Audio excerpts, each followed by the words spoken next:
Muy buenos días, hermanos. Abran sus Biblias, por favor, en Apocalipsis 14, versículo 13.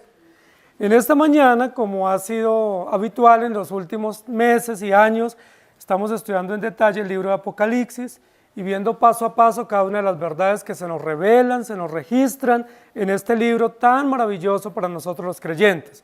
Un libro que nos da una síntesis general de la historia de la redención. Un libro que no es un apéndice de la Escritura o un libro de juicio o un libro de escatología, sino que es una síntesis o un epílogo de la historia de la redención. Y el hilo conductor que tenemos es Jesucristo, Cordero Vencedor. Jesucristo, nuestro Redentor revelado desde Génesis hasta Apocalipsis, aparece o se muestra o se revela en el libro último de la Biblia para darnos toda la síntesis de la redención y para darnos motivos contundentes de esperanza, de confianza y de gratitud por la obra de la redención. Apocalipsis capítulo 14, versículo 13 dice: oí una voz que desde el cielo me decía, escribe, bienaventurados de aquí en adelante los muertos que mueren en el Señor. Sí, dice el Espíritu, descansarán de sus trabajos porque sus obras con ellos siguen. Hoy vamos a desarrollar en este versículo un tema que es supremamente importante para la vida práctica, pero también para la fe de nosotros. Un tema que ha sido tergiversado como la mayoría de los temas. Tiene que ver con el tema de la muerte. Tiene que ver con la disposición de la muerte, ¿sí? Para muchos la muerte es una situación fortuita, es decir, es un evento que toma de sorpresa a algunas personas. Para algunos la muerte es simplemente una consecuencia o efecto del pecado. Es decir, si no hubiese habido pecado, no hubiese muerte. Para algunos la muerte es simplemente una situación de Satanás, el adversario, que es el que viene a traer muerte, a hurtar y destruir. Es decir, la muerte para muchos no hace parte del plan perfecto de la redención. La muerte para muchos no hace parte del diseño ontológico de Dios en el hombre, sino que es un plan B o una consecuencia o un efecto de. Nosotros necesitamos resolver esto, porque son muchos los que atribuyen a la muerte o el evento de la muerte o el deceso de esta vida temporal a Satanás, u otros a Adán, u otros responsabilizan a Eva. Es decir, si no hubiese habido pecado, no hay muerte. Sin embargo, nosotros tenemos que ir un poco más allá y entender el decreto, entender el plan completo de la redención y entender el propósito del pacto para poder comprender si realmente la muerte física es una consecuencia del pecado o hace parte del plan soberano de Dios. Los que dicen que la muerte es una consecuencia del pecado hacen el siguiente raciocinio. Si no hubiese habido pecado, el hombre y la mujer hubiesen vivido en el Edén por siempre. Eso es un pensamiento ruselista, arriano. Es un pensamiento de los testigos falsos de Jehová. Si el hombre no hubiera pecado, es decir, si hubiesen logrado vencer la tentación, ellos hubieran vivido eternamente en el paraíso. Y el paraíso queda en Mesopotamia, en el Éufrates. Ya desde ahí es inverosímil ese raciocinio, porque lo que nos está diciendo es: Dios creó al hombre para que viviera por siempre en la tierra, es decir, para que no muriera, pero como una situación fortuita, casual, inesperada, que toma por sorpresa a Dios, que es el pecado o la transgresión, entonces viene como consecuencia la muerte, pero no era el plano inicial, o no era el plan soberano, o no era el plan eterno de Dios, porque Dios creó al hombre para vivir por siempre. La mayoría de creyentes piensa eso, y hoy nos tenemos que desmarcar de gran parte de los cristianos que piensan eso, que dicen: Dios creó al hombre para que viviera siempre en el Edén, no para que muriera. Es decir, la muerte no está dentro del plan, no está dentro del diseño ontológico, no está dentro del diseño de la creación, sino que lo único que está en el diseño de la creación es la vida, no la muerte. Es decir, ¿quién es el autor de la muerte? Según ellos, Satanás. El autor de la muerte es el pecado. El autor de la muerte es el efecto jurídico que viene por la transgresión de la ley. Pero Dios no es soberano sobre la vida y sobre la muerte. Ese es un raciocinio dicótomo que muchos cristianos han tenido a lo largo del tiempo, y es una premisa filosófica, de decir si no es blanco es negro, si no es de día es de noche, si no es bueno es malo, si no tiene vida tiene muerte.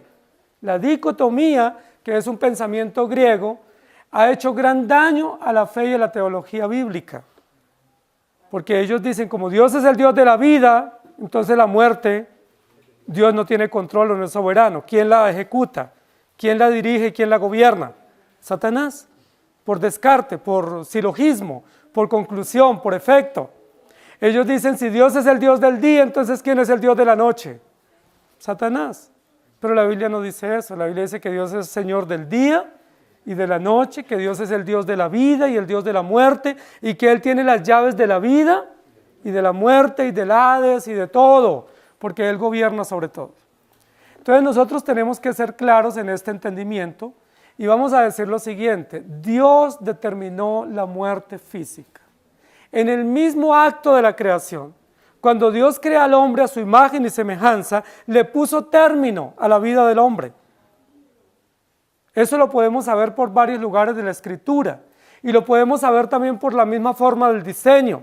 Cuando nosotros vemos nuestra vida y vemos que pasan los años, ¿qué acontece con los años? ¿Qué realidad natural tenemos con los años? Madurando. Nuestros órganos van madurando a punto de que van envejeciendo, se van deteriorando y llega el término de nuestros días. La Biblia dice que Dios le puso término a nuestros días. ¿Cuándo le puso? ¿En el acto de la creación o después de Génesis 3 por el pecado? Cuando la Biblia dice que Dios tiene contado nuestros días, ¿los contó cuando los creó al hombre o los contó después de Génesis 3 cuando Adán y Eva desobedecieron? Muchos dicen que es después de Génesis 3, que ahí es donde entra el pecado, entra la muerte y donde entra el límite, es decir, no tenía eso Dios previsto, pero lo tomó por sorpresa. Salmo 90:10 dice, los días de nuestra edad son 70 años, y si en los más robustos son 80 años, con todo su fortaleza es molestia y trabajo, porque pronto pasan y volamos. Los días de nuestra edad están contados, están determinados, están establecidos. Isaías 57:1 y 2 dice, perece el justo y no hay quien piense en ello, y los piadosos mueren, y no hay quien entienda que delante de la aflicción es quitado el justo. Entrará en la paz, descansarán en sus lechos todos los que andan delante de Dios. Y Lucas 13:3 dice, os digo, no, antes si no os arrepentís, todos pereceréis igualmente. Y luego en 2 Corintios 4:17 dice, porque esta leve tribulación momentánea produce en nosotros un cada vez más excelente y eterno peso de gloria. Tenemos que comprender lo siguiente. Si Dios creó al hombre para que viviera eternamente en el Edén, como piensa gran parte del pueblo evangélico y muchas sectas, entonces no habría vida eterna, no habría cielo, no habría juicio eterno. Es decir, todo eso sería consecuencia del pecado. Es decir, el pecado o la transgresión de la ley es lo que origina o facilita que haya vida eterna, cielo, disfrute eterno y gloria eterna. Porque de lo contrario el hombre hubiera vivido eternamente en el Edén. Todo eso es contradictorio porque sabemos que Dios decretó la vida y la muerte y que Dios puso al hombre en el Edén para que lo cuidara y lo labrara y para que se multiplicara. Si hay multiplicación, ¿qué hay? Hay muerte, hay vida, pero hay una vida que se madura y que se deteriora y que luego hay renovación a través de generaciones nuevas que vienen. Dios estableció la muerte. Si la muerte es consecuencia simplemente del pecado y no está determinada por Dios, ¿cómo entendemos un texto como este que dice, bienaventurados los que mueren? Estaríamos diciendo, malditos los que mueren, porque la muerte sería una maldición y no sería una bendición, no sería un desarrollo natural o una etapa natural de la existencia.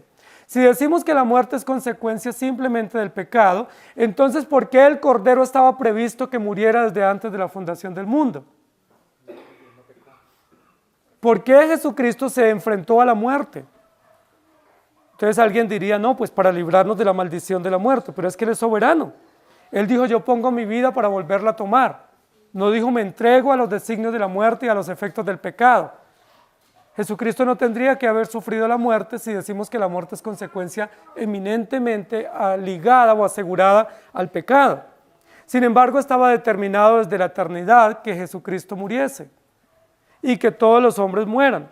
¿Qué dice Eclesiastés? Está establecido que los hombres mueran y luego se presenten al juicio. Hebreos. Y Eclesiastés dice, cuando el hombre muere, el cuerpo va a la tierra y el espíritu va a Dios. ¿A partir de cuándo sucede eso?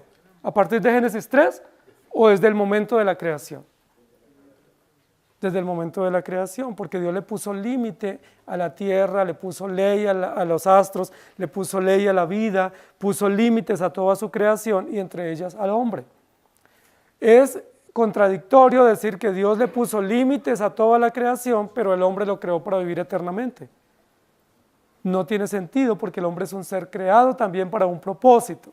Entonces nosotros tenemos que entender que la muerte no es una consecuencia a partir del pecado, sino que Dios estableció la muerte física como un medio natural, histórico y temporal para vivir acá y luego pasar a disfrutar la inmortalidad o la eternidad. El versículo que nos ocupa en esta mañana dice, oí una voz desde el cielo que decía, bienaventurados de aquí en adelante los muertos que mueren en el Señor. Es decir, bienaventurados los que mueren. Yo quiero que nosotros revisemos un poco el capítulo 14. En la primera parte del capítulo 14 encontramos al Cordero en pie, una multitud que lo rodea, ¿cierto? Una gran voz de estruendo en el cielo, y luego una multitud que canta el cántico de los redimidos. Luego aparecen 3 mensajeros en el cielo que a gran voz emiten voces contundentes y muy sonoras que declaran el Evangelio. Pero toda la declaración que se hace del Evangelio eterno en el capítulo 14 está en una connotación judicial, es decir, tiene un tinte jurídico. El Evangelio eterno se predica ¿para qué? Para advertir a los hombres que teman a Dios, porque la hora de su juicio ha llegado. Jurídico, justicia, advertencia. Luego se dice, y todos los que no crean al Evangelio, ¿qué pasan? Enfrentarán la sentencia, se advierte, se notifica, se aplica la sentencia. Y luego habla de aquellos que llamándose cristianos no lo son y tendrán que enfrentar la condenación eterna y no serán aliviados de esa condenación. Y luego habla de todos los incrédulos que adoran la bestia y que se rinden a la imagen de la bestia. ¿Qué les viene a ellos? Juicio y condenación, de la cual no serán aliviados. ¿Sí? Lago de fuego y azufre. Todo el capítulo 14 tiene una connotación jurídica. Es decir, en el capítulo 14 de Apocalipsis, Jesucristo se presenta no como el gran pastor de las ovejas, ¿sí? No como el Señor que lidera a su pueblo, se presenta como un juez severo e implacable que imparte justicia y juicio sobre toda la creación, de manera directa sobre los hombres que fueron creados para adorar a Dios. Los que adoran la bestia que viene sobre ellos, juicio y condenación, muerte eterna o juicio o condenación permanente de la cual no serán aliviados. Y los que siguen al Cordero que tienen, aquellos que manifiestan paciencia y resistencia hasta el final, consuelo, esperanza. Y en esa connotación aparece este versículo que nos ocupa hoy. Y oí una voz desde el cielo que decía, lo primero que tenemos que advertir es, todas las voces del capítulo 14 se emiten desde el cielo. No hay una voz en el capítulo 14 que salga del cielo y una que le responda desde la tierra. Si no es un canto responsivo, ¿sí? De dos fuentes o de dos direcciones distintas. Todas las voces del capítulo 14 vienen desde el cielo. ¿Y cómo son esas voces? Fuertes, son voces poderosas, son voces a gran escala que se logran comprender con claridad en la tierra. Oí una voz desde el cielo que decía, ¿quién es el que puede estar hablando desde el cielo? ¿Quién es el que emite esa voz desde el cielo? Ya dijimos que las voces anteriores se adjudican a mensajeros o a ángeles y que esos ángeles pregonan el Evangelio. Pero ya lo dijimos en domingos anteriores que los ángeles no predican el Evangelio. ¿Quién fue el que predicó el Evangelio por excelencia? Cristo. ¿Y quiénes son los que tienen el encargo de predicar aquí en la tierra? Los creyentes, la iglesia. Es decir, ¿los ángeles son predicadores? No. Entonces, ¿quién es el mensajero del cielo que pregona? Cristo. Es el Señor, el Cordero inmolado, el que pregona el Evangelio, porque Él es el autor del Evangelio. Y Él lo predicó con el mensaje, con su ley, pero también con su vida. Entonces llevamos 3 voces anteriores. Una gran voz, primer ángel. Una segunda gran voz del segundo ángel. Y una tercera gran voz o mega voz del tercer ángel. Juicio, advertencia, sentencia. Y ahora oí una voz, u oí otra voz, o le seguía otra voz. ¿Y dónde se escucha? En el cielo. Es decir, del mismo lugar, de la misma dirección, pudiéramos decir de la misma fuente. Es decir, el mismo autor, es la misma voz, con unos matices un poco distintos por causa del mensaje y de los destinatarios, pero es la misma voz desde el cielo. ¿Qué dice esa voz desde el cielo? Llevamos 4 voces, capítulo 14, pero inicialmente habían 2 voces primeras, ¿cierto? La voz del Cordero, que está en pie, y la voz de los redimidos que le rodean, que cantan el cántico de los redimidos. Es casi una coral que se escucha, ¿cierto? Casi un solista en este capítulo 14 acá, y una coral admitiendo todos los efectos de la redención. Y esta gran voz desde el cielo decía, escribe. ¿Quién es el que siempre ha ordenado a Juan que escriba? Es Dios. Muy bien, en la voz va a decir bienaventurados los que mueren. Entonces, ¿quién es el autor de la muerte? Dios. ¿Quién tiene las llaves de la muerte? Dios. Muy bien, y esa voz sale desde el cielo y ordena a Juan que escriba. Juan está a punto de morir. Se cree, según algunos biblistas, que Juan ya era muy anciano, tenía un poco más de 90 años para esta oportunidad, cuando está en la isla de Patmos y está escribiendo esta visión. Y esta gran voz o esta voz potente desde el cielo le dice, escribe.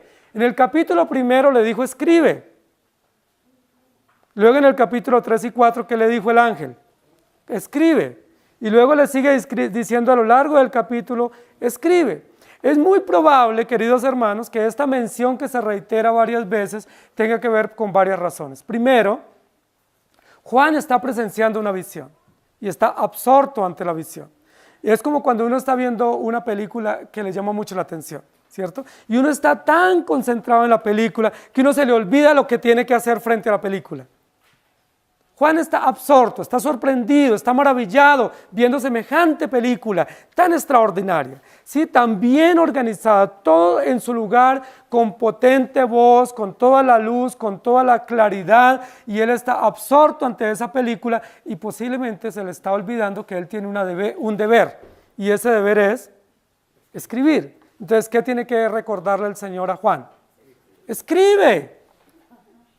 Esto se le está dando la oportunidad que lo vea, no para que lo disfrute y se siente ahí en la sala de la isla de Patmos, ¿cierto? Sino para que escriba.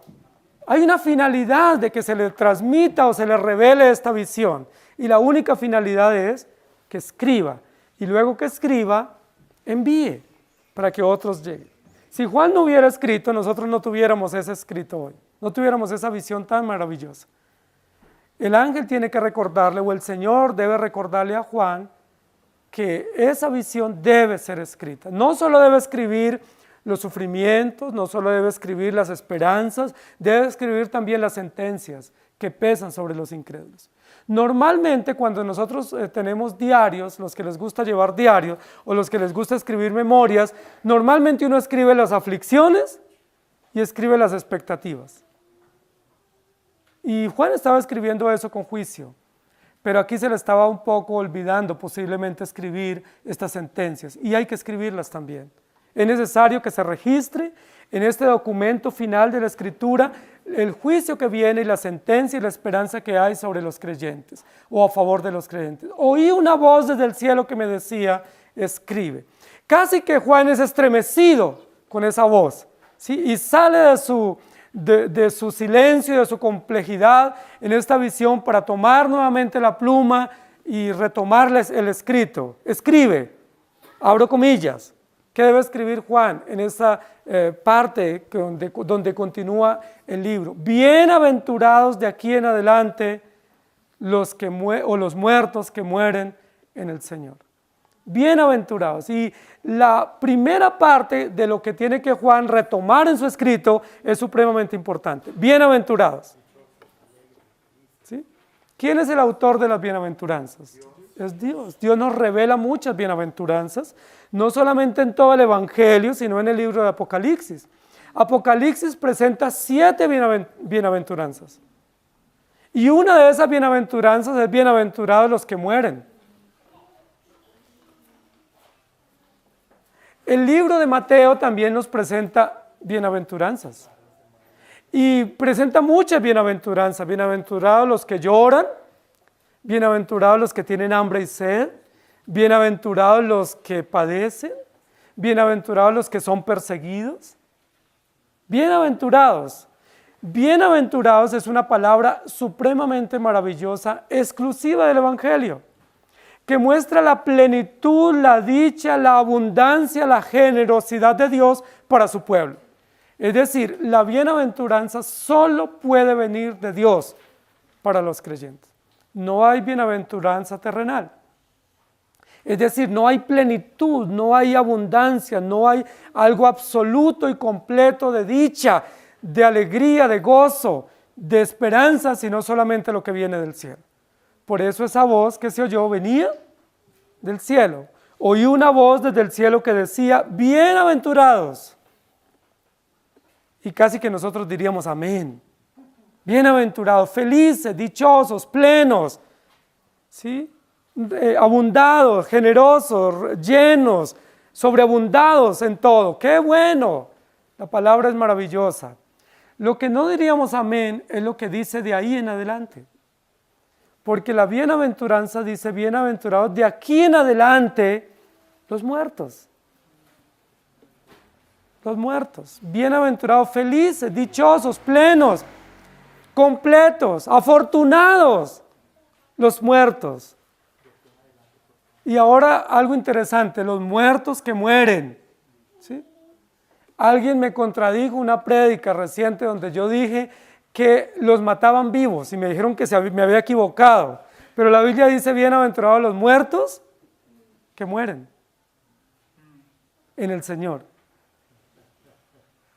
Casi una redundancia a nuestro oído, pero es la forma como el Evangelio se presenta para mostrar lo enfático, para mostrar lo notorio del hecho y para resaltar un evento que nosotros generalmente le tenemos terror, y es el evento de la muerte. Nosotros le tenemos terror a la muerte no porque la muerte sea anómala a la vida humana, sino por la situación del pecado. Es el pecado el que ha hecho que nosotros vayamos a la muerte con temor y terror. Es el pecado el que hace que quisiéramos no morir. Fíjense que el pecado es el que hace que hayan muchas fórmulas para evitar el envejecimiento y que hayan técnicas para la vida plena y para la vida duradera. Y es el pecado el que hace que nosotros deseemos ser longevos, porque la Biblia dice que está establecido para los hombres que mueran. Y Pablo dijo, para mí el vivir es Cristo y el morir es ganancia. Él no dijo, para mí el morir es tragedia, o para mí el morir es consecuencia del pecado. El Evangelio dice, la muerte es una ganancia. ¿Por qué? ¿Por qué lo es? Y vamos a entenderlo un poco. De aquí en adelante, bienaventurados los que mueren. Tenemos que comprender un poco qué realidad estaban viviendo los receptores iniciales de este libro de parte del apóstol Juan. Estaban viviendo la peor y más férrea persecución que han vivido los creyentes en todos los tiempos. La persecución del Imperio Romano. Una persecución inclemente contra los creyentes. Y una persecución articulada entre los soldados romanos. Estaban confabulados sistemas políticos, sistemas judiciales y sistemas militares para perseguir a los creyentes. Está considerada una de las mayores épocas de persecución en toda la historia de la humanidad. Y esa persecución vino inclemente contra los creyentes. ¿Cuándo comenzó la persecución? Desde que fue tomado Jesús para ser llevado a la cruz. Ahí comenzó la persecución. Y de ahí no paró la persecución. 3 siglos Hasta el siglo IV se logra hacer un acuerdo un poco pacífico para traer un poco de tranquilidad civil a los creyentes, pero fue gran persecución. Bienaventurados de aquí en adelante los muertos. ¿Por qué? ¿Por qué hay bienaventuranza para los que mueren y no para los que viven? ¿Por qué son felices los que mueren en el Señor? ¿En qué radica la bienaventuranza? Y la bienaventuranza, por supuesto, es específica para los creyentes, por eso hay un complemento en la oración, los que mueren en el Señor o en Cristo. ¿Cuál es la razón de la bienaventuranza? Termina la opresión. Ese es el primer componente de la bienaventuranza. Es un componente temporal, histórico, práctico, un componente de la realidad que estaban viviendo los creyentes. Una de las cosas que más afligía a los creyentes era la opresión. Estaban siendo muy devastados en esas épocas por muchas fuerzas poderosas. Dice la historia, y la Biblia también dice, que los sacaban de las casas a los creyentes, los arrastraban, los decapitaban, los desmembraban, los tiraban a los circos romanos, los tiraban a las fieras salvajes. Había circos o había fosas de animales salvajes y ahí tiraban a los creyentes para hacer fiestas, como especie de juegos pirotécnicos, ¿sí? O de celebraciones artificiales, y lo hacían con creyentes.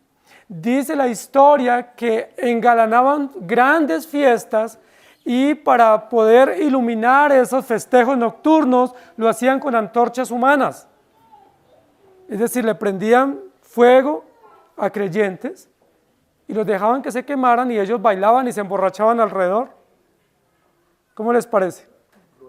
Terrible, cruel, implacable estos impíos contra los creyentes, y los creyentes estaban sufriendo gran persecución. Algunos de ellos los visitaban en las sinagogas y los perseguían, los mataban. Antipas había sido muerto en el templo. Posiblemente Antipas era un pastor y estaba predicando cuando llegaron a la sinagoga y lo mataron en plena luz del día en medio de los creyentes.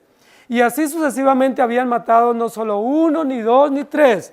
No eran casos aislados, eran centenares de creyentes. Miles y miles de creyentes. Los creyentes estaban pasando gran persecución. Por eso el texto anterior dice, aquí está la paciencia de los creyentes, que resisten, que soportan, que se mantienen firmes en medio de la oposición. Pero escribe, bienaventurados cuando mueran. ¿Por qué? Porque termina la opresión. Hasta ahí va la opresión, no va más, solo hasta la muerte. Es decir, la muerte es un medio provisto por Dios para que terminen las aflicciones temporales. La muerte es un alivio a las aflicciones, a las presiones y a las angustias terribles que tenemos aquí en esta tierra. Por supuesto, si estamos en Cristo, es un alivio muy esperanzador. Si no estamos en Cristo, es un alivio pasajero de terminar aflicciones temporales, pero enfrentar un juicio duradero. Queridos hermanos, es probable que muchos de nosotros hoy no estemos viviendo situaciones tan terribles como las que vivían los creyentes en esa época, pero sí es probable que estemos pasando persecución, porque la Biblia lo dice. Todos los creyentes padecerán persecución. ¿Hasta cuándo vienen las persecuciones? ¿Hasta que haya cambio de gobierno? ¿Hasta que hayan leyes más justas? ¿Hasta que nosotros podamos emanciparnos de los gobiernos? ¿Hasta cuándo hay persecución? Hasta la muerte. Para alguien eso no sería una buena noticia, pero el Señor nos dice acá, bienaventurados, porque hay un límite para esa persecución, hay un término para esa persecución, y ese término es la muerte. En el momento en que usted y yo morimos, cesan todas las opresiones o las persecuciones o las aflicciones que el enemigo o los enemigos del Evangelio infligen contra los creyentes. Y eso es una gran esperanza. Es decir, el morir es ganancia. ¿Por qué ganamos? Porque cesan las opresiones. Por eso Pablo dice, estoy en estrecho. Si me pusiesen a escoger, es un conflicto de atracción. No sé qué hacer, ¿qué escojo? Vivir o morir. Vivir, qué alegría estar con los hermanos. Disfrutar las bondades de la gracia. Estar en medio de ellos y ser útil en el reino. Pero si me ponen a escoger morir, también quisiera morir. Porque la muerte trae una gran bienaventuranza a la vida de los creyentes. Hermanos, eso nos da a nosotros una perspectiva correcta. No es cierto que fuimos diseñados para vivir siempre en esta tierra. Fuimos diseñados para morir. Y cuando estamos en el Señor, el morir es ganancia, es utilidad. ¿Sí? El morir es beneficio. ¿Por qué aferrarnos tanto a la vida? ¿Por qué asegurarnos tanto a la vida? Si el propósito de Dios es que pasemos o partamos y estemos con Él, lo cual es muchísimo mejor. El Salmo dice que estimada o de buena estima es ante los ojos de Dios la muerte de los justos o la muerte de los santos. Entonces terminan los sufrimientos. No hay una forma diferente de que los sufrimientos terminen en esta tierra. La única forma es la muerte. Cuando morimos, terminan los sufrimientos. Pero eso es una bienaventuranza para el creyente, porque todo ese sufrimiento ha sido por causa del Evangelio. Juan 8:24 dice, por eso os dije que moriréis en vuestros pecados, porque si no creéis que yo soy, en vuestros pecados moriréis. En 1 Tesalonicenses 4:13 dice, tampoco queremos, hermanos, que ignoréis acerca de los que duermen, para que no os entristezcáis como los otros que no tienen esperanza. Y Eclesiastés 12:13 y 14 dice, el fin de todo el discurso oído es este, teme a Dios y guarda sus mandamientos, porque esto es el todo del hombre, porque Dios traerá toda obra a juicio, juntamente con toda cosa encubierta, sea buena o sea mala. En 1 de Pedro 4, 14 al 16 dice, si sois vituperados por el nombre de Cristo, sois bienaventurados, porque el glorioso Espíritu de Dios reposa sobre vosotros.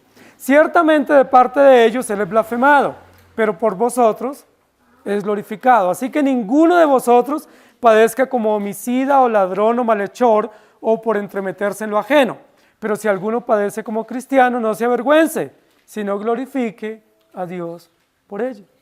¿Tienen aflicciones? ¿Tienen persecución? ¿Hay personas o hay sistemas que les hostigan y les incomodan por ser cristianos? La buena noticia hoy es, va a llegar el límite en el cual no va a haber más opresión. Hay un tiempo fijado en el cual terminarán las aflicciones, en el cual terminarán las angustias y las opresiones que nos causan los enemigos del Evangelio y que nos causa nuestro propio corazón. Ese límite se llama la muerte. Por eso, bienaventurados los que mueren en el Señor. Hechos 5:41, y ellos salieron de la presencia del concilio, gozosos de haber sido tenidos por dignos de padecer afrenta por causa del nombre. Y Mateo 5:11, bienaventurados sois cuando por mi causa os vituperen y os persigan y digan toda clase de mal contra vosotros, mintiendo.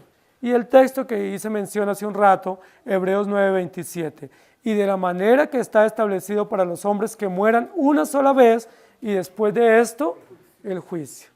Y oí una voz desde el cielo que decía, escribe, bienaventurados de aquí en adelante los muertos que mueren en el Señor. ¿Por qué de aquí en adelante? Porque ya muchos habían muerto en el Señor. ¿Se acuerdan del quinto sello? Apocalipsis capítulo 5, capítulo 6. Señor, ¿hasta cuándo?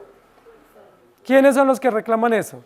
Los que ya habían muerto en el Señor y están representados por las almas que están bajo el altar. Pero de aquí en adelante seguirán muriendo muchos. Así como los que están muertos debajo del altar aguardan seguro la confianza de la resurrección, los que mueren de aquí en adelante también son bienaventurados igual que ellos. Porque estimada es a los ojos de Jehová la muerte de los santos. Es decir, hasta la muerte hay opresión. ¿Eso es una buena noticia o es mala? Es buena porque la Biblia lo dice. La Biblia dice que es una buena noticia que en el momento en que muramos cesa toda opresión o toda hostilidad o toda confrontación pecaminosa, porque en el momento en que el hombre muere, el creyente muere, termina esa angustia o termina esa presión que tiene. Por eso cuando los creyentes mueren, mueren tranquilos. Mueren con una con un gran semblante de esperanza y de gratitud, porque saben que cesan las confrontaciones. Hasta la muerte viene eso. Y luego dice, sí, dice el Espíritu, descansarán de sus trabajos. Descansarán de sus trabajos. Ese es otro motivo u otro aspecto de la bienaventuranza. Primer aspecto de la bienaventuranza, termina la opresión. El segundo aspecto de la bienaventuranza es, terminan nuestros trabajos. Es decir, terminan nuestros deberes cristianos. Ustedes y yo tenemos muchos deberes cristianos que el Señor nos ha encomendado. Dios nos ha dejado su ley para que la cumplamos. Dios nos ha dejado medios de gracia para capacitarnos para cumplir su ley.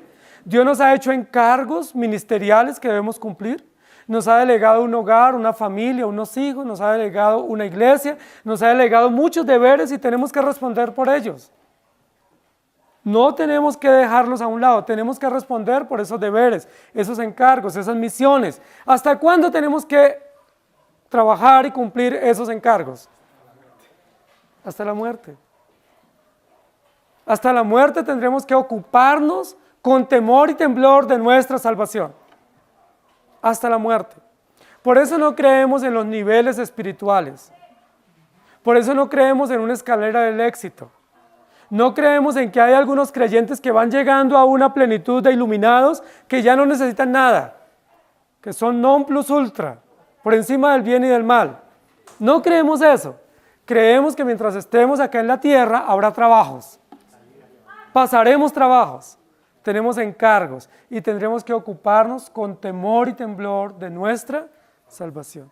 No habrá un día que estemos aquí los creyentes en la tierra que no necesitemos orar, que no necesitemos depender del Señor, que no necesitemos exponernos al Evangelio, que no necesitemos congregarnos. No hay un día, un creyente que esté aquí sobre la tierra que no necesite confesar sus pecados y que no necesita fortalecerse en el Señor. Todos los días de la vida nuestra tenemos que ocuparnos de nuestra salvación. Esos son los trabajos que dice. Pero hay una esperanza para el creyente. En el momento en que muera, descansamos de nuestros trabajos. Es decir, usted muere y al otro día no le toca leer la Biblia ya. Usted muere y al otro día ya no tiene la obligación de orar. Usted muere y ya al otro día no tiene que congregarse si es un domingo. Cesa, hágalo mientras puede. Cumple ese deber con gozo y gratitud ahora que puede, porque llegará un momento en que no va a poder más congregarse y no va a poder más leer las Escrituras, porque usted pasa a un estado que lo llama aquí la Biblia el estado de descanso. Descansará de sus trabajos.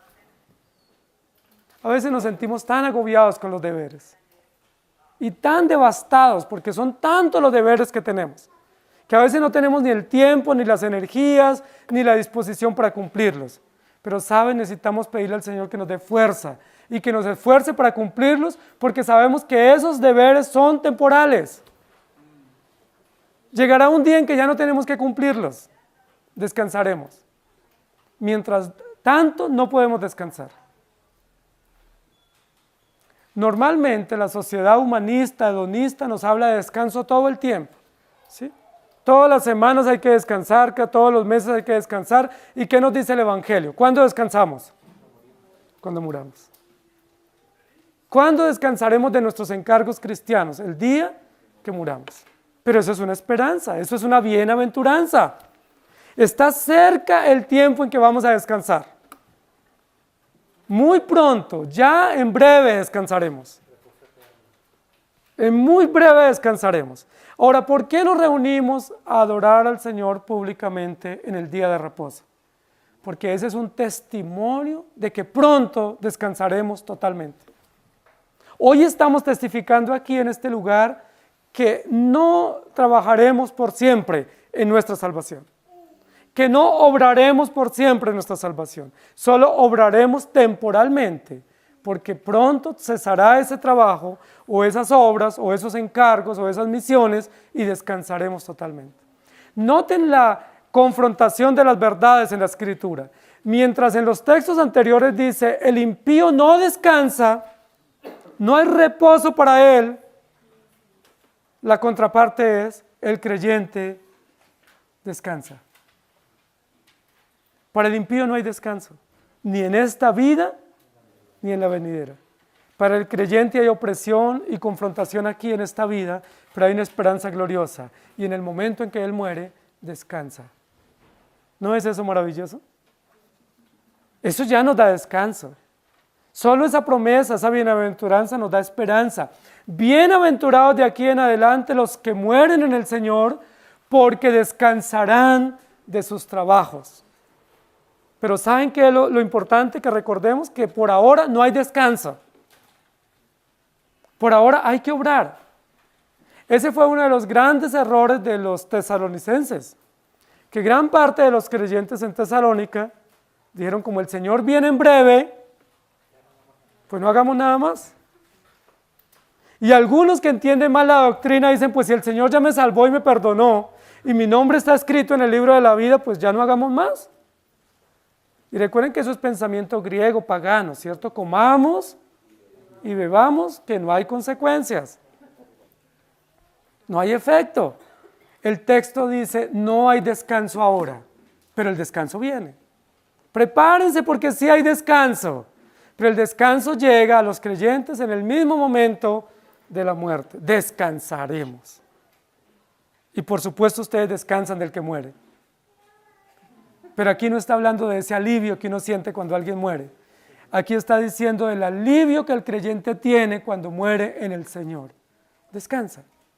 Hermanos, nosotros no tenemos que engañarnos. Los encargos que Dios nos ha dado son severos y son exigentes y muchas veces uno no tiene condiciones. ¿Cuántas veces ustedes se vienen a la iglesia con gran esfuerzo, aún contra su voluntad? ¿Y cuántas veces se quedan diciendo yo me voy a dar un descanso y luego después uno dice no, yo debía haber ido? ¿Sí? Es un gran peso, ¿sí? Es un gran fuego que quema internamente y que nosotros quisiéramos enfrentarlo, pero nos es imposible soportarlo. ¿Cuántas veces como Jeremías decimos no leeré más, no predicaré, no hablaré más en su nombre? ¿Lo han dicho? Claro que sí. Yo también. Y decimos no volveré a la iglesia. Muchos han dicho eso, pero ¿qué pasa el domingo siguiente? Ahí estamos. ¿Quién produce eso? ¿Hasta cuándo? Hasta la muerte. Señor Dios justo y soberano, ¿hasta cuándo? ¿Hasta cuándo tendremos que obrar? ¿Hasta cuándo tendremos que ocuparnos en nuestra salvación? ¿Hasta cuándo tendremos que cumplir deberes y encargos que tú nos has hecho por gracia? La respuesta es, descansen hasta la muerte. Hasta la muerte hay que leer la Biblia, congregarnos, buscar del Señor. Pero de ahí en adelante descansaremos de nuestros trabajos. Por eso dice la Biblia, dormiremos. Y ya no hay más que ocuparnos o preocuparnos por esos deberes. Y eso es maravilloso, hermanos, porque Dios siempre nos da respuestas sabias y soberanas y justas. Dios no nos dice, en el día en que mueran tendrán que seguir trabajando. No, ya no hay que trabajar más. Es decir, tenemos un cuarto de hora. ¿Qué debemos hacer con ese cuarto de hora? Tenemos un cuarto de hora para estudiar la palabra, para edificarnos, para predicar, para servir. ¿Qué hacemos con ese cuarto de hora? Aprovechémoslo al máximo, porque pronto pasa y volamos. Y cuando volemos, ya no hay nada más que hacer. Lo que quedó inconcluso, inconcluso quedó. Lo que no fui diligente, ahí queda como un monumento a mi negligencia. Porque no se testificará de que yo hice un trabajo diligente, confiado en el Señor, sino que fui negligente en vida y cuando morí ya no hay tiempo para hacer. Son muchas las personas que ahora al final del año comienzan a darse en golpes de pecho diciendo ¿por qué no logré este propósito en este año? Y algunos cuando llegan a cierta edad, ¿cierto? De la cual yo espero llegar todavía tardíamente, dicen ¿por qué no aproveché mi juventud? ¿Por qué no hice esto? ¿Por qué no ahorré? ¿Por qué no compré? ¿Por qué no me esforcé? ¿Por qué no fui diligente? Y muchos se dan golpes de pecho diciendo, no aproveché las oportunidades. ¿Qué es lo que nos dice la Biblia? Mientras podemos, aprovechemos las oportunidades porque pronto llegará el límite de nuestra vida, moriremos y a descansar. Ya no hay nada más que hacer. Es decir, tenemos grandes responsabilidades mientras vivimos. Lo que el Señor está haciendo con los hermanos que van a recibir en Asia Menor esta carta, es decirles, no se angustien porque la opresión termine. La opresión termina no con cambio de emperador, la opresión termina con la muerte. Y segundo, no se preocupen por descansar, porque el descanso sí viene, pero viene con la muerte. Mientras tanto, trabajen. A veces nosotros pensamos que llega un momento en el cual nos podemos pensionar en las cosas del Señor. No hay pensión, ¿sí? No hay jubilación en la obra del Señor. Solamente hay trabajo, trabajo diligente, trabajo esforzado, trabajo incansable, con una gran esperanza bienaventurada. Llegará el momento en que descansaremos. ¿Eso les anima? A mí me anima mucho, porque hay esperanza, hay descanso. Eclesiastés 9, 4 al 6 dice, aún hay esperanza para todo aquel que está entre los vivos, porque mejor es perro vivo que león muerto, porque los que viven saben que han de morir, pero los muertos nada saben, ni tienen más paga, porque su memoria es puesta en olvido. También su amor y su odio y su envidia fenecieron ya, y nunca más tendrán parte en todo lo que se hace debajo del sol. Hay esperanza para ustedes y yo que estamos oyendo hoy, que estamos leyendo y meditando, porque todavía estamos vivos. Hay esperanza para obrar, hay esperanza para retomar, hay esperanza para hacer aquello que no hemos hecho con diligencia. Segunda de Crónicas 21:1 dice, durmió Josafat con sus padres y lo sepultaron con sus padres en la ciudad de David y reinó en su lugar Jorán su hijo. Y luego en Daniel 12:2 dice, y muchos de los que duermen en el polvo de la tierra serán despertados, unos para vida eterna y otros para vergüenza y confusión perpetua. Hay descanso con la muerte. Amén. Bienaventurados los que mueren en el Señor, porque no solamente termina la opresión, sino que pasan a descansar. Esto es importante. Y el tercer punto de esta enseñanza dice, porque sus obras con ellos siguen. Y esa partecita tenemos que aclararla, porque si no nos quedamos con una idea complicada y no correcta, ¿sí? Aquí dice, bienaventurados, porque sus obras con ellos siguen. Está hablando de los creyentes que mueren. Los textos anteriores hablaba de los impíos cuando mueren. No hay descanso para ellos, no hay reposo. ¿Qué obras son las que la Biblia dice que siguen con los creyentes? ¿Cuáles obras son las que continúan o acompañan? Para muchos, aquí está hablando de un legado que dejan los creyentes, ¿sí? Es decir, las obras que dejamos acá, las tareas, el testimonio, el recuerdo, la memoria de los creyentes, lo que hicieron bien, lo que puede servir como testimonio o como señal o como advertencia a otros. ¿Está hablando de esas obras la Biblia? ¿Qué obras son las que la Biblia dice que continúan o siguen? ¿Y por qué siguen y para qué siguen? ¿Y hasta cuándo siguen? Ya estamos muertos. El creyente ya murió, entonces si murió, ¿para qué las obras le siguen? ¿Cuáles obras? Es importante que nosotros notemos eso. Entonces, en primer lugar, no está hablando de las obras que el creyente hizo acá en vida, y las cuales serían un legado histórico o un legado público que queda. ¿Sí? Como para hacer un busto o poner una placa y decir, aquí yace un creyente que vivió bien y que hizo estas obras. ¿Sí? Que sería como un monumento histórico de un héroe de la fe. No existen héroes de la fe. Existen pecadores redimidos por gracia. No existen bustos honoríficos a hombres que nos sobresalieron en la fe. Porque todos los que han sobresalido ha sido por la fe en Jesucristo. Y todos los creyentes tienen la misma paga. Entonces, ¿qué obras se refiere? No a las que quedan acá como testimonio para los vivos, no como las obras históricas que pueden quedar ahí como emblemáticas para recordar a los creyentes que mueren.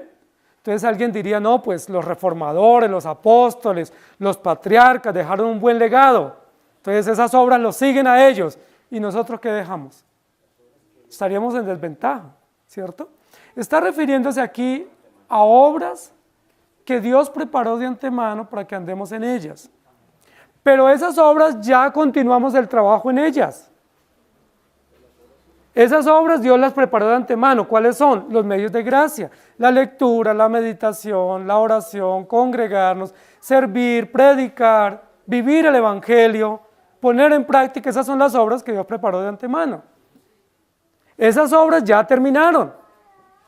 Ya morimos, ya terminaron las obras. Entonces, ¿qué sigue? Los trabajos terminan. ¿Qué siguen? Lo que está diciendo aquí el texto es que los creyentes, aunque morimos en el Señor y cesa la opresión y entramos al descanso y la esperanza de la resurrección, estamos aguardando el juicio. Tenemos que presentarnos al día final, cuando la Biblia dice que resucitarán todos y los primeros que resucitarán serán los creyentes, y tendremos que comparecer ante el tribunal de Cristo para recibir el veredicto final. En ese veredicto final, ¿qué acompaña al creyente? Las obras. Es decir, ¿qué es lo que se va a dictaminar? ¿Sobre la base de qué? De la vida, la fe, la obediencia, la práctica de los creyentes, que su trabajo cesó hace mucho tiempo cuando murieron, pero que las obras todavía están ahí vivas. Las obras están registradas, las obras están presentes y ellas atestiguarán por sí mismas en el día del juicio. Eso es importante, porque cuando habla de las obras que siguen, está hablando es que la vida no termina con la muerte física. Está hablando de la inmortalidad. Eso para rebatir pensamiento ruselista y pensamiento gnóstico, ¿sí? Y para rebatir todo el pensamiento aniquilacionista que dice el hombre muere y se deterioró y no más. La Biblia dice no, termina el trabajo, pero las obras siguen. ¿Y para qué siguen las obras? Porque hay juicio y tiene que haber sentencia. ¿Y cuáles son las evidencias para un juicio? Tienen que ser las obras, los hechos, son los argumentos para el juicio, para el dictamen. Ahora, para los creyentes que mueren en el Señor, esas obras que siguen y que serán expuestas en el juicio, en el día final, son producto o motivo de bienaventuranza. Es decir, no son obras condenatorias. Recuerden que en el tribunal de Cristo solo hay dos dictámenes en el juicio, ¿sí? Condenado, ¿sí? O absuelto. Los creyentes ya no hay ninguna condenación para los que están en Cristo Jesús.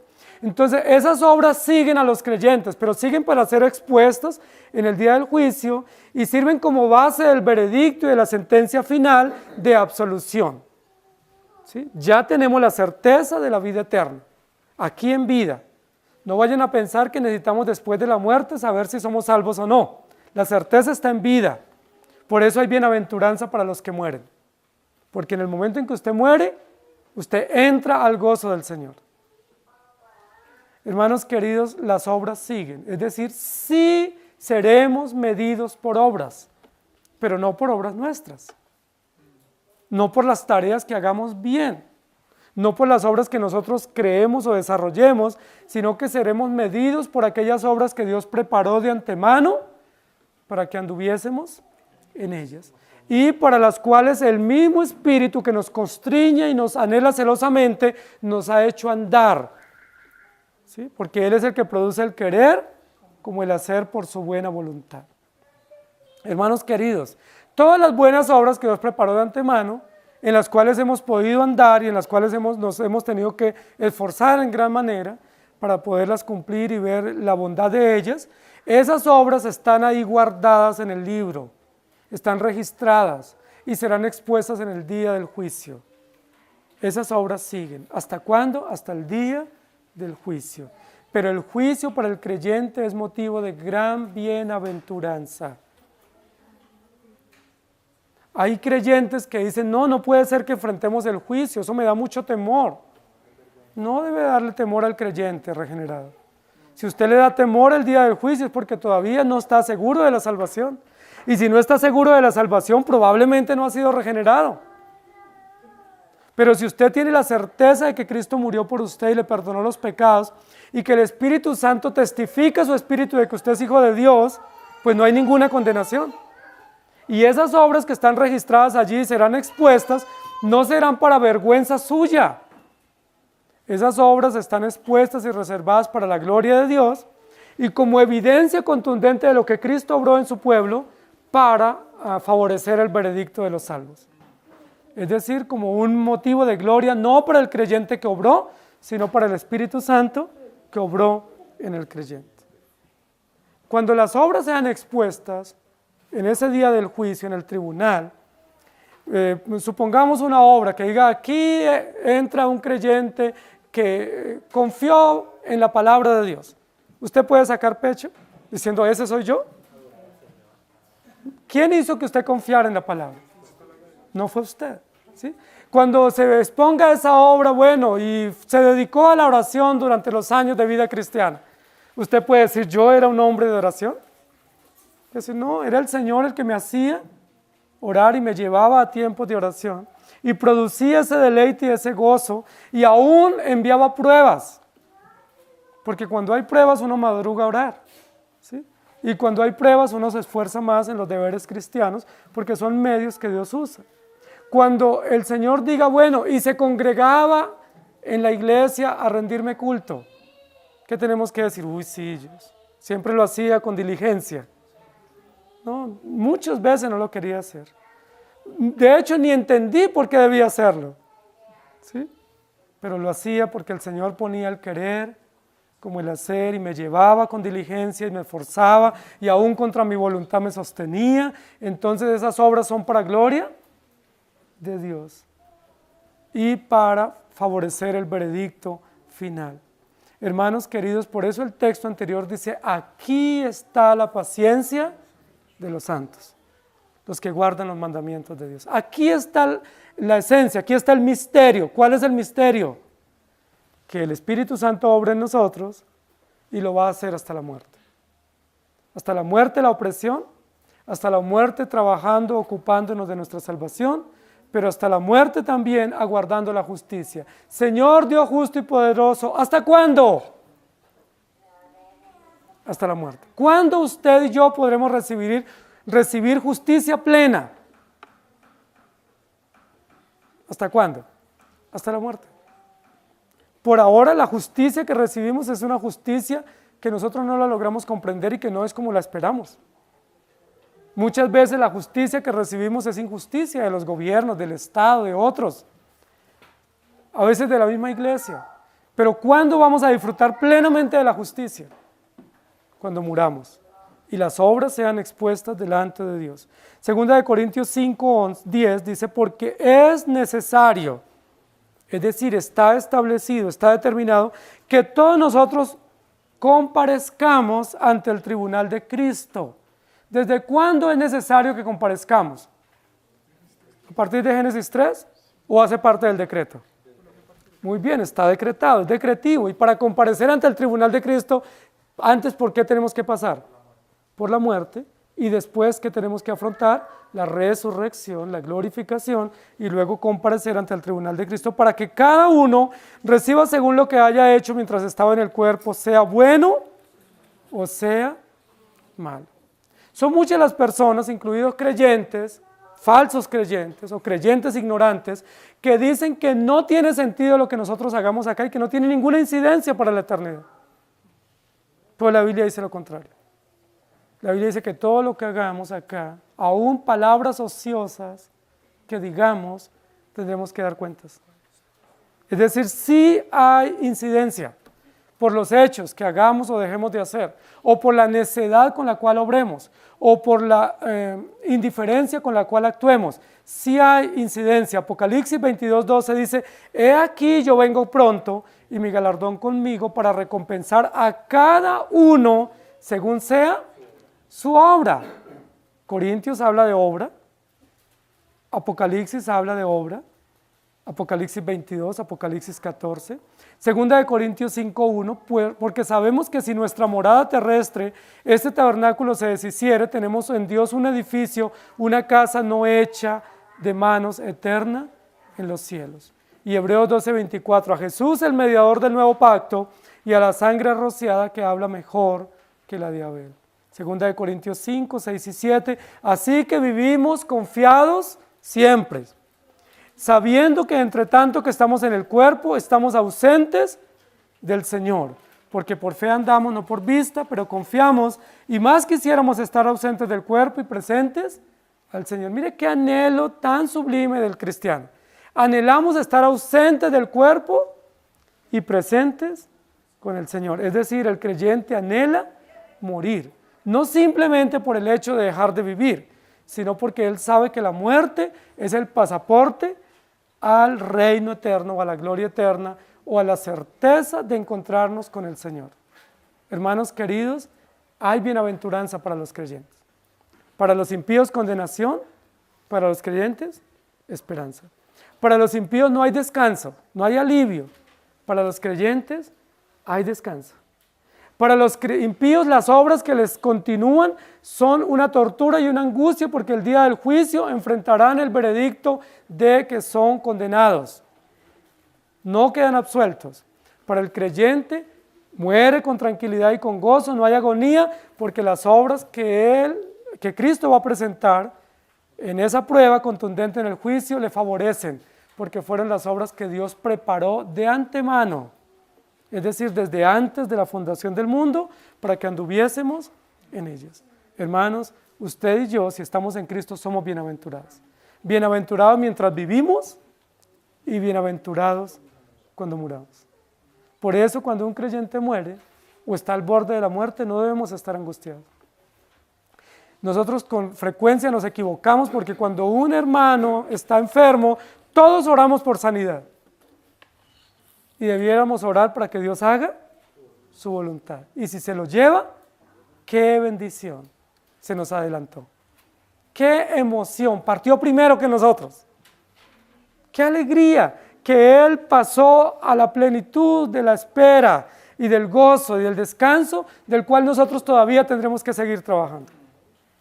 Qué bendición los que se nos adelantan. Y la palabra lo dice, ellos nos antecedieron, pero nosotros estamos a un paso de llegar. Quizás hoy, quizás mañana, pero eso que estamos afrontando tenemos que afrontarlo hasta la muerte, pero somos bienaventurados al morir. Que el Señor nos ayude. Amado Señor, gracias por tu palabra, por darnos gozo, y como dice el catecismo, porque nuestra única esperanza, tanto en la vida como en la muerte, eres tú.